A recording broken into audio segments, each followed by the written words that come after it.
Sure. And I know this obviously can change at any moment, but I know last year the team over at Sales Hacker, in fact, it might have been a couple of years ago, so maybe this isn't totally valid right now.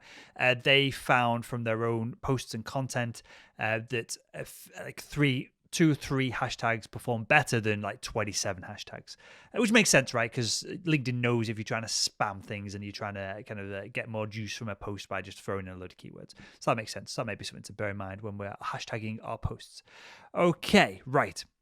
Next up, how much of our focus needs to be on business content, our expertise, and how much of it can be on just personal stuff.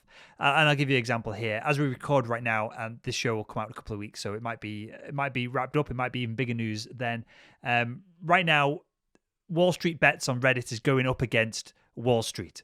They have pumped up the price of GameStop, I think the stock is, and they're going head to head with these hedge funds, and they're not going to win because the hedge funds have way more tools and way more ways to kind of beat individual investors than what we can even comprehend, right? Way more influence. But with that said, I posted on LinkedIn the other day a kind of almost a meme of what has become this now more global, better understood meme of Wall Street Bets and what they're doing. And it got a few, it did quite well, but then people were commenting underneath, this is nothing to do with business, why are you posting this in here? And then people started fighting back, and there was almost like a back and forth in the comments of people saying, well, I'm interested in this. If you don't like it, don't post. And you mentioned in the previous episode, I think you used the word the LinkedIn police.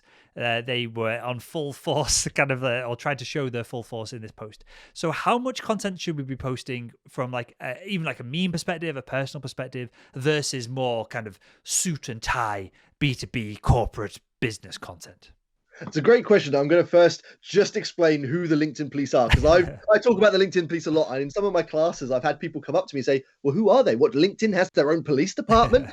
People are envisioning Sure. LinkedIn's own uniformed officers policing the social media network. LinkedIn police is just an entertaining way of referencing trolls and online bullies, mostly overly negative people that will often try and correct you and say that, this is Facebook content, not LinkedIn content, even though the post itself might drive a lot of value. So often there is minimal things you can take away from those type of people. There is no benefit in writing those sort of comments. It has more negative impact on them than it does on you and your post. So that's the LinkedIn police. But in terms of that balance, I personally try and preach the 80-20 split. 80% of your content should be valuable to your audience. 20% can then be promotional. And I know you mentioned in the last episode that you like to go kind of more 100% valuable instead of asking, and both can work very, very effectively. But there's no reason you can't share your own opinions. Just try and make sure it's kept on brand. And sometimes, as you kind of just highlighted, you can post something that maybe is a bit different to what you would normally post. Some people might find it, that they don't enjoy that, but you've got a bigger audience that are going to come and defend you and will probably align to it. You just got to play it cautiously. Sometimes if you go too much into an opinion that's not relevant, and you see it sometimes when people share political stuff or even some sports stuff that just, is going to create more aggressive debate than anything, maybe think twice before posting it.